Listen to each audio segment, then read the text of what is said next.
চলে এসেছি পিরোজআলী মাটির দোকান। এখানে চলছে বিশাল এক মেলা। দেখতে পাচ্ছেন এখানে রয়েছে একটি বক্সার মেশিন। এখানে আমি এখন বক্সিং খেলবো। এর আগে কখনো আমি বক্সিং খেলিনি, আজকে প্রথম। আমি আলাপ করে নিচ্ছি বরাবর সাথে কত করে একটা বক্সিং। সে বলল আমাকে 20 টাকা করে একটি বক্সিং খেলার জন্য আপনাকে দিতে হবে। আমি রাজি হয়ে গেলাম খেলার জন্য। প্রস্তুতি নিচ্ছি, আমি এখন বক্সিং খেলবো। কীভাবে খেলতে হবে সে আমাকে বুঝিয়ে দিচ্ছে।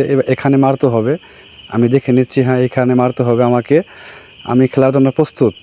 আমি এখন বক্সিং মারবো। দেখতে পাচ্ছেন বন্ধুরা কত স্কোর তুলতে পারছি। যদি আমি 999 স্কোর তুলতে পারি তাহলে আমাকে পরের মার ফ্রি দেওয়া হবে আমাকে। দেখি কত তুলতে পারি। এই তো দেখতে পাচ্ছেন মেরে দিয়েছি আমি। স্কোর কত হয় দেখবেন। আজকে প্রথম আমি বক্সিং খেলছি, এটাই আমার প্রথম মায়ের। দেখতে পাচ্ছেন বন্ধুরা কত তুলতে পারি আমি। 999 তুলতে পারলে আমাকে পরের মায়ের আমাকে ফ্রি দেওয়া হবে।